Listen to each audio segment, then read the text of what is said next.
इस देश का सबसे बड़ा मजाक जानते हो क्या है? हम जिन नेताओं को चुनकर कुर्सियों पर बिठाते हैं, वो खुद को हमारा बाप समझ बैठते हैं। जिस सोनम वांगचुक ने पूरी दुनिया में भारत का नाम रोशन किया, जो -30 डिग्री की हाड़ कांपाने वाली ठंड में सिर्फ देश की प्रकृति को बचाने के लिए भूखा बैठा रहा, आज उसे दिल्ली बॉर्डर पर पुलिस लगाकर ऐसे रोका जाता है जैसे कि वो कोई इंटरनेशनल क्रिमिनल हो।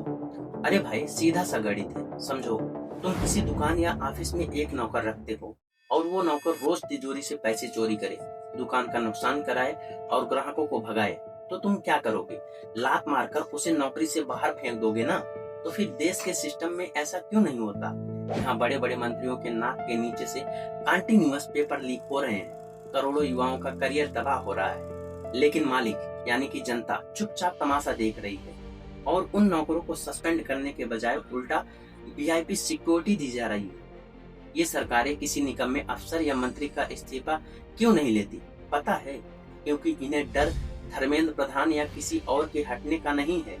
इन्हें डर इस बात का है कि अगर आज जनता की जिद के आगे सरकार झुक गई तो आम आदमी के दिमाग का ढक्कन खुल जाएगा। जनता को समझ में आ जाएगा कि असली पावर तो उनके पास है। फिर कल तुम टूटी सड़कों पर, जहरीले पानी पर, महंगे इलाज पर और बेरोजगारी पर भी मंत्रियों का घेराव करने लगोगे और ये सिस्टम तुम्हें कभी ये ताकत महसूस ही नहीं होने देना चाहता।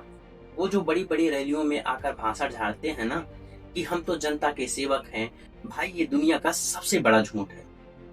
हकीकत ये है कि हमारे खून पसीने के टैक्स के पैसों से इन नेताओं की 7 पीढ़ियां ऐश करती हैं और बदले में जब ये देश का युवा अपने हक के लिए एक अदद साफ एग्जाम मांगता है तो उसे देशद्रोही और भाड़े का टट्टा बोल दिया जाता है।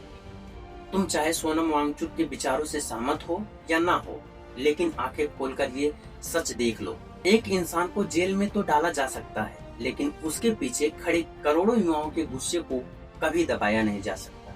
अगर आज भी चुप बैठे रहे तो याद रखना, आने वाली नस्लें तुम्हें कभी माफ नहीं करेगी।